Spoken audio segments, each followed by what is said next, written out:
নমস্কার, দেখছেন কলকাতা টিভি। আপনাদের সঙ্গে আমি মধুবন্তী। শুরু করছি সেরা ১০। আর সেরা ১০-এর শুরুতেই যে বড় খবরে আমরা নজর রাখবো, প্রসঙ্গ তামাং। তিনি বিজেপিকে সমর্থন করার সঙ্গে সঙ্গে সকালে তিনি বিজেপিকে সমর্থন করেন এবং যেটা খবর এই মুহূর্তে যে কংগ্রেস তাকে বহিষ্কার করেছে দল থেকে। বিনয় তামাং বিজেপিকে সমর্থন করার পরই কংগ্রেস তাকে দল থেকে বহিষ্কার করা হলো কংগ্রেসের পক্ষ থেকে। এবং নভেম্বরে দিল্লিতে গিয়ে কংগ্রেসে যোগ দিয়েছিলেন এই বিনয় তামাং। তার যোগদান অনুষ্ঠানে ছিলেন প্রদেশ কংগ্রেস সভাপতি অধীর রঞ্জন চৌধুরী। আর লোকসভা নির্বাচনে পাহাড়ে প্রার্থী বাছাই নিয়ে কংগ্রেসের সঙ্গে মতানৈক্য দেখা দেয় বিনয় তামাংয়ের। এবং আজ সকালে দার্জিলিং এর বিজেপি প্রার্থী রাজু বিস্তা তাকে যখন সমর্থন করেছিলেন পাহাড়ের নেতা বিনয় তামাং, তখনই কিন্তু দল থেকে তাকে বহিষ্কারের সিদ্ধান্ত। নির্বাচনের আবহে বিনয় তামাং তাকে দল বহিষ্কার করলো। কংগ্রেসে থেকে বিজেপি প্রার্থীকে সমর্থন করা এবং তার জন্যই তাকে বহিষ্কার করলো দল। বিনয়কে নিয়ে প্রশ্ন উঠে গেছিল রাজনৈতিক মহলে এবং দল এই সিদ্ধান্ত নিল যে বিনয় তামাং তাকে বহিষ্কার করলো দল। আগামী ৬ বছরের জন্য পাহাড়ের নেতাকে বহিষ্কার করার সিদ্ধান্ত। আর এখনো পর্যন্ত যেটা জানা যাচ্ছে, বিনয় তামাং তিনি তার প্রতিক্রিয়ায় বলেছেন, এই কংগ্রেস যখন বহিষ্কার করলো তাকে দল থেকে, কংগ্রেস বহিষ্কার করলে কিছু যায় আসে না। এই বহিষ্কার গোর্খাদের জয়, কংগ্রেসের হার। গোর্খারা বের করে দিলে চিন্তা হতো, কিন্তু কংগ্রেস বহিষ্কার করেছে বলে কিছু যায় আসে না। এই বহিষ্কার গোর্খাদের জয়, কংগ্রেসের হার বলেই মনে করেন বিনয় তামাং। প্রতিক্রিয়ায় জানিয়েছেন, অর্থাৎ কংগ্রেস যখন দল থেকে বহিষ্কার করলো বিনয় তামাংকে বিজেপি প্রার্থী রাজু বিস্তাকে সমর্থন করবার জন্য, তখন তার এই প্রতিক্রিয়া, বহিষ্কার করলে কিছু যায় আসে না, কংগ্রেসের হার, গোর্খার জয়, এমনটাই মন্তব্য করেছেন বিনয় তামাং। জানি রাখি আরো একবার প্রেক্ষাপট, গত নভেম্বরই কংগ্রেসে যোগদান তার। এবং আজ সকালে দার্জিলিং এর বিজেপি প্রার্থী রাজু বিস্তা তাকে যখন সমর্থন করেছিলেন পাহাড়ের নেতা বিনয় তামাং, তখনই একটা প্রশ্ন উঠে যায়, কংগ্রেসে থেকে বিজেপি প্রার্থীকে কেন সমর্থন। এবং তার প্রেক্ষিতে বিনয়কে দল থেকে বহিষ্কার করলো হাত শিবির। আগামী ৬ বছরের জন্য বিনয় তামাংকে বহিষ্কার করলো কংগ্রেস।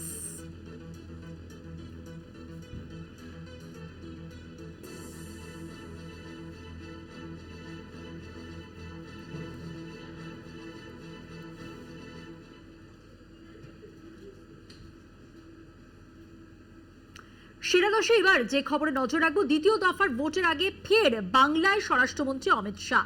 দক্ষিণ মালদা সার রোজ শো সভা এবং যেটা জানা যাচ্ছে, সভা থেকে শিক্ষা দুর্নীতি নিয়ে তিনি মমতার সরকারকে নিশানা করেছেন। পাল্টা বীরভূমে প্রচার সভা থেকে সিএ নিয়ে সুর চড়ান তৃণমূল সুপ্রিমো। চরমে সিএ সংঘাত, দেখুন। ৭ই মে তৃতীয় দফায় মালদা দক্ষিণে ভোট। তার আগে প্রচারে কেন্দ্রীয় স্বরাষ্ট্রমন্ত্রী অমিত শাহ। টানা ৩বার মালদা দক্ষিণে কংগ্রেসের জয়। এবার বিজেপির তাস শ্রীরূপা মিত্র চৌধুরী। তার সমর্থনেই ফোয়ারা মোড় থেকে রবীন্দ্র এভিনিউ পর্যন্ত রোড শো শাহের। করণদিঘি সভামঞ্চ থেকে তৃণমূলকে আক্রমণ। শিক্ষা দুর্নীতি নিয়ে মমতার সরকারকে খোঁচা শাহের। एक कटमनी, एक खंडनी, ये नौकरियों में भ्रष्टाचार बंगाल में रुकना चाहिए या नहीं रुकना चाहिए। দুর্নীতি প্রসঙ্গে বীরভূমের সভা থেকে পাল্টা শাহকে তোপ মমতার। ২৬,০০০ শিক্ষক শিক্ষিকা কাজ করছে, তাদের বলছে কিনা ৮ বছরের বেতন সহ ৪ সপ্তাহের মধ্যে ফেরত দাও, সুদ সহ। পারে তারা দিতে? ফের সিএএ নিয়ে চলল রাজনীতি পারদ। কেন বাংলাদেশ থেকে আগত শরণার্থীরা নাগরিকত্ব পাবেন না, প্রশ্ন অমিত শাহের। পাল্টা মমতার দাবি, ভয় দেখানোর রাজনীতিতে নেমেছে বিজেপি। हर हिंदू शरणार्थी को नागरिकता मिलेगी। ভয় দেখানোর খেলা চলছে, ওরা নাকি সবার অধিকার এবার কেড়ে নেবে। এর আগে সন্দেশখালীর অভিযুক্তদের শাস্তির নিদান দেন। ফের বাংলায় ক্ষমতায় এলে উল্টো করে ঝোলানোর নিদান অমিত শাহের মুখে। হাই ভোল্টেজ মঙ্গলবার। শাহের পাশাপাশি মালদা দক্ষিণে সানওয়াজ আলী রাহানের সমর্থনে সভা করেন অভিষেক বন্দ্যোপাধ্যায়। কলকাতা টিভি। বিতর্ক, আলোচনা, সমালোচনা, তারপরেও কংগ্রেসের বিরুদ্ধে কড়া আক্রমণে নরেন্দ্র মোদী। রবিবারের পর মঙ্গলবারও মনমোহন সিং এর ভাষণকে হাতিয়ার করে কংগ্রেসকে নিশানা প্রধানমন্ত্রীর। মোদীর মন্তব্যের বিরোধিতা করে সুর চড়ার বিরোধীরাও, দেখুন। দেশের প্রাক্তন প্রধানমন্ত্রী মনমোহন সিং এর বক্তব্যকে হাতিয়ার করে মোদির আক্রমণ। প্রধানমন্ত্রীর মন্তব্যে দেশ জুড়ে বিতর্কের ঝড়, তুঙ্গে চর্চা। বিরোধীদের বক্তব্য প্রধানমন্ত্রী ভোট কুড়াতে ঘৃণা ভাষণকে আশ্রয় করেছেন, যদিও তারপরেও পিছু হটছেন না প্রধানমন্ত্রী। एससी एसटी को और ओबीसी को मिला हुआ अधिकार छीन करके वोट बैंक की राजनीति के लिए औरों को देने का खेल किया। कांग्रेस ने इतने प्रयास ये जानते बुझते किए कि ये सब संविधान की मूल भावना के खिलाफ था। বিতর্কের সূত্রপাত রবিবার রাজস্থানের একটি জনসভা। মোদির আক্রমণের নিশানায় প্রাক্তন প্রধানমন্ত্রী মনমোহন সিং। দেশের সম্পত্তির উপর সংখ্যালঘু মুসলিমদের অধিকার সবার আগে। সত্যি কি এ ধরনের কোনো মন্তব্য করেছিলেন তৎকালীন প্রধানমন্ত্রী? শুধু তাই নয়, কংগ্রেসের নির্বাচনী ইস্তেহারকেও নিশানা করেন মোদি। প্রধানমন্ত্রীর গলায় কংগ্রেসের বিরুদ্ধে তুষ্টিকরণের রাজনীতির অভিযোগ। প্রধানমন্ত্রীর বক্তব্যকে হাতিয়ার করে প্রচারে অল আউট আক্রমণে তৃণমূল সুপ্রিমো। মোদির মন্তব্যের জল গড়িয়েছে আন্তর্জাতিক দুনিয়ায়। আন্তর্জাতিক সংবাদ মাধ্যমগুলিতেও ফলাও করে হেডলাইন। শুরু হয়েছে জোর চর্চা। কলকাতা টিভি। কংগ্রেস সাধারণ মানুষের সম্পত্তি কেড়ে নেওয়ার চেষ্টা করছে এবং সেই সম্পত্তি দলের লোকেদের মধ্যে বিলিয়ে দেওয়ার পরিকল্পনা করছে কংগ্রেস। এমনটাই অভিযোগে এবার সুর কে চড়ালেন না প্রধানমন্ত্রী নরেন্দ্র মোদী। রাজস্থানের মধ্যপুরে জনসমাবেশে থেকে তিনি প্রশ্ন তোলেন যে কংগ্রেস কেন এত ভয় পায়, কেন তারা তাদের নীতিকে এত আড়াল করে। সাহস থাকলে সব স্বীকার করে নিক কংগ্রেস, তাদের মুখোমুখি হতে প্রস্তুত রয়েছে বিজেপি।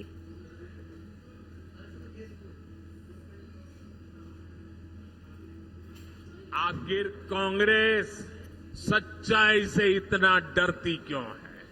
कांग्रेस क्यों अपने नीतियों को ऐसे छिपाने में लगी है? जब आपने नीति बनाई है, निर्णय लिया है, तो अब जब मोदी जी ने खुल करके राज रख दिया, आपका हिडन एजेंडा बाहर आ गया, तो अब कांप रहे हो?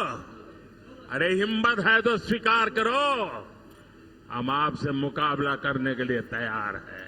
मैं ये बात देश को साफ साफ बताना चाहता हूं कि कांग्रेस वोट बैंक पॉलिटिक्स के दलदल में इतना धंसी हुई है कि उसे बाबा साहब के संविधान की भी परवाह नहीं है।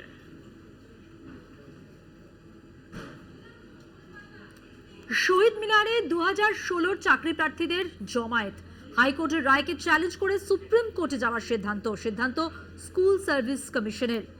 চাকরি হারারা তারা প্রশ্ন তুলেছেন তাদের কি অপরাধ, এত অসম্মানের জন্য তারা পদক্ষেপ নিতে চান। তারা সুপ্রিম কোর্টে যাবেন এবং তারা স্থগিতাদেশ চাইছেন এই রায়দানে। অর্থাৎ গতকাল 2016 যে প্যানেল তা সম্পূর্ণভাবে বাতিল করা হয়েছে এবং এই রায়দানকে চ্যালেঞ্জ করে সুপ্রিম কোর্টে চাকরি হারা যারা তাদের প্রশ্ন, তারা যারা যোগ্য তারা কি অপরাধ করেছেন, এই অসম্মানের দায় কে নেবে।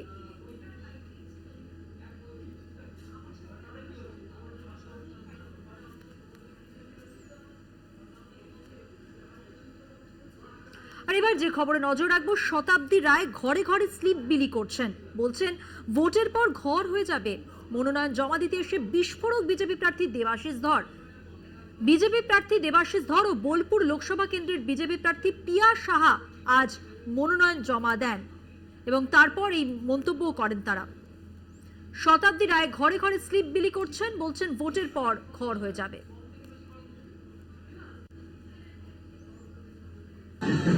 একমাত্র 2-3টে কার্ড খেলে যাচ্ছে। লক্ষ্মীর ভান্ডার এতদিন খেলছিলেন, এখন নতুন শুনলাম কাল থেকে শুরু করেছেন স্লিপ দিয়ে বিলি করছেন। ছবি তুলে বলছে যে তোমার বাড়ি ইলেকশন হলেই হয়ে যাবে। মানে দেখুন, নির্লজ্জতা। আর কাজ তো করেননি কিছু। সেন্ট্রাল গভর্নমেন্টের টাকা সেটাও ব্যবহার করতে পারেন। এখন মানুষকে, গরিব মানুষকে ঠকাতে মানুষ করতে ক্লান্ত। ফলে হারা নিশ্চিত জেনে সব দিক থেকে ওরা চেষ্টা করে যাচ্ছে যে কি করে শেষ দুর্গ বাঁচানো যায়। আর সেরা দশে এখন সময় হয়ে গেছে একটা ছোট্ট বিরতি নেবার। বিরতির পর থাকছে আরো খবর, সঙ্গে থাকবেন। ফিরে এলাম বিরতির পর। এবার যে খবরে নজর রাখবো, ভোটের আগেই বিজয় উল্লাস, লক্ষ্মীর ভান্ডার মাথায় নিয়ে নাচ বিষ্ণুপুর লোকসভার তৃণমূল প্রার্থী সুজাতা মণ্ডলের। 4 জুন আসল নাচ দেখাবে বিজেপি, পাল্টা কটাক্ষ বিষ্ণুপুরের বিজেপি জেলা সভাপতি অমরনাথ শাখার। দেখুন।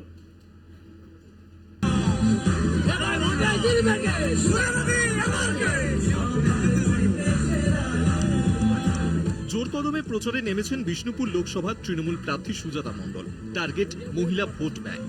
মহিলাদের পল্টন নিয়ে সুজাতার প্রচারে হাতিয়ার লক্ষ্মীর ভান্ডার। ভোটের আগেই বিজয় উল্লাস।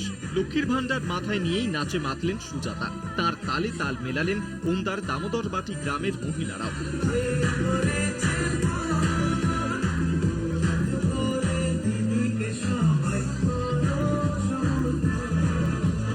এই তীব্র বৈশাখ দহনে সুজাতার নাচ কিভাবে দেখছে প্রতিপক্ষ বিজেপি?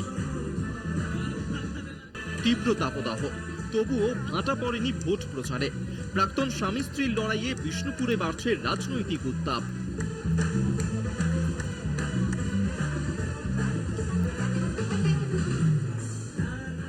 বাঁকুড়া থেকে স্বরূপ গঙ্গোপাধ্যায়ের রিপোর্ট, কলকাতা টিভি। এবার নজর আবহাওয়ার খবরে। দক্ষিণবঙ্গে দহন জ্বালা বাদ যাবে না উত্তরবঙ্গ। বৃষ্টি কমবে উত্তরবঙ্গের জেলাগুলিতে। তাপমাত্রা বাড়তে পারে 2 থেকে 3 ডিগ্রি। আর আজ পশ্চিমের বেশ কয়েকটি জেলায় হালকা বৃষ্টির সম্ভাবনা রয়েছে, তবে এই বৃষ্টি তাপপ্রবাহে কোনো প্রভাব ফেলবে না। মালদা, উত্তর ও দক্ষিণ দিনাজপুর জেলার তাপপ্রবাহ। বুধবার থেকে কলকাতায় ফের বাড়বে তাপমাত্রা, চলবে তাপপ্রবাহ।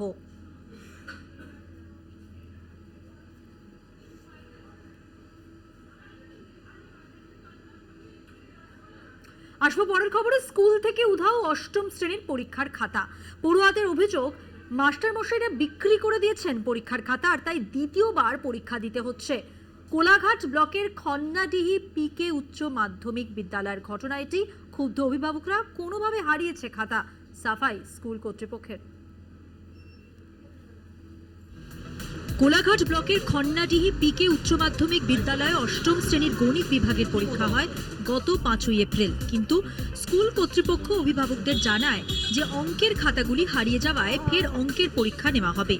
তবে কি কারণে খাতা হারিয়ে গিয়েছে তা স্পষ্ট করে জানাননি স্কুল কর্তৃপক্ষ। স্কুল কর্তৃপক্ষের সাফাই যে একই সঙ্গে সমস্ত ছাত্রছাত্রীদের পরীক্ষার খাতা ছিল, কিন্তু সেখান থেকে শুধুমাত্র 8ম শ্রেণীর ছাত্রছাত্রীদের মাসিক 15 নম্বরের যে পরীক্ষা, সেই পরীক্ষার কয়েকজনের অঙ্কের খাতা পাওয়া যায়নি। আর সেই কারণেই 8ম শ্রেণীর অঙ্কের পরীক্ষা নেওয়া হয়েছে। অভিভাবকদের অভিযোগ যে তীব্র গরমের মধ্যে ফের একবার পরীক্ষা দিতে হয়েছে ছাত্রছাত্রীদের। স্কুল কর্তৃপক্ষের গাফিলতিতেই অঙ্কের খাতা হারিয়েছে। শিক্ষকদের বিরুদ্ধে খাতা বিক্রির অভিযোগ পড়ুয়াদের। এই ঘটনা নিয়ে শুরু হয়েছে রাজনৈতিক তরজা। যদিও এই বিষয়ে মুখ খোলেননি স্কুলের প্রধান শিক্ষক। শিক্ষকরাই ছাত্র গড়ার কারিগর, সেখানে কিভাবে স্কুল থেকে খাতা হারিয়ে গেল, স্কুলের ভূমিকা নিয়ে উঠছে প্রশ্ন। কোলাঘাট থেকে সৌম্যজিৎ চট্টোপাধ্যায়ের রিপোর্ট, কলকাতা টিভি। আর এবার নজর রাখবো সুদূর মালয়েশিয়ার খবরে। মালয়েশিয়ায় দুর্ঘটনার কবলে নৌবাহিনীর 2টি হেলিকপ্টার। রয়্যাল মালয়েশিয়ান নেভি প্যারেডের প্রস্তুতি মহড়া চলাকালীন 2টি হেলিকপ্টারের সংঘর্ষে মৃত্যু হয়েছে 10 জনের। দুর্ঘটনার ভিডিও প্রকাশ্যে এসেছে। উদ্ধার কাজ চালাচ্ছে বিপর্যয় মোকাবিলা দফতর ও দমকল। দেখুন। মঙ্গলবার সকালে মালয়েশিয়ার লুমুট শহরের কাছে রয়্যাল মালয়েশিয়ান নেভি প্যারেডের প্রস্তুতি মহড়া চলছিল। সেই সময়ই ভয়াবহ দুর্ঘটনার কবলে পড়ে নৌবাহিনীর 2টি হেলিকপ্টার। 2টি হেলিকপ্টারের সংঘর্ষে মৃত্যু হয়েছে 10 জনের। এই দুর্ঘটনায় 2 হেলিকপ্টারে থাকা মালয়েশিয়ান নৌসেনার সদস্যদের সকলেই প্রাণ হারান। ধ্বংসস্তূপ সরিয়ে দেহ উদ্ধারের কাজ করছে বিপর্যয় মোকাবিলা দপ্তর ও দমকল। স্থানীয়রা উদ্ধার কার্যে সাহায্য করছেন। সংঘর্ষের মুহূর্তের ভিডিও ভাইরাল সোশ্যাল মিডিয়ায়।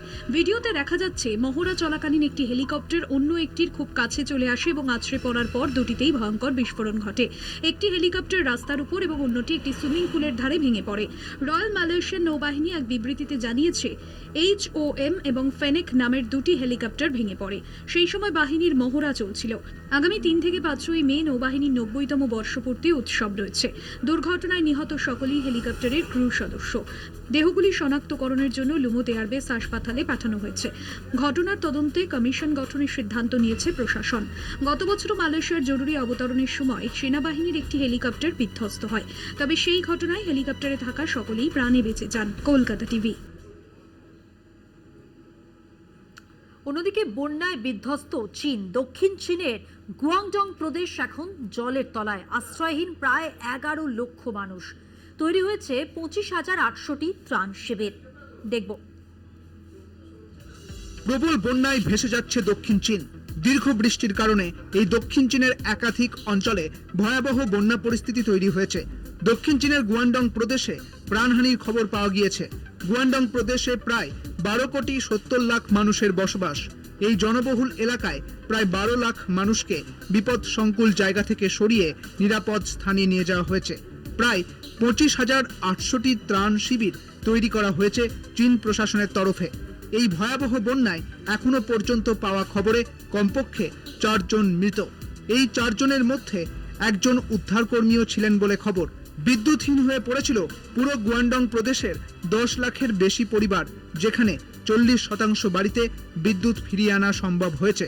এপ্রিল থেকে সেপ্টেম্বর পর্যন্ত চীনে এই প্রাকৃতিক দুর্যোগ চলতেই থাকবে, এমনই জানিয়েছে আবহাওয়া দপ্তর। কলকাতা টিভি। সেরা 10 আজকের মতো এ পর্যন্তই। আপনারা দেখতে থাকুন কলকাতা টিভি, রাত দিন 7 দিন।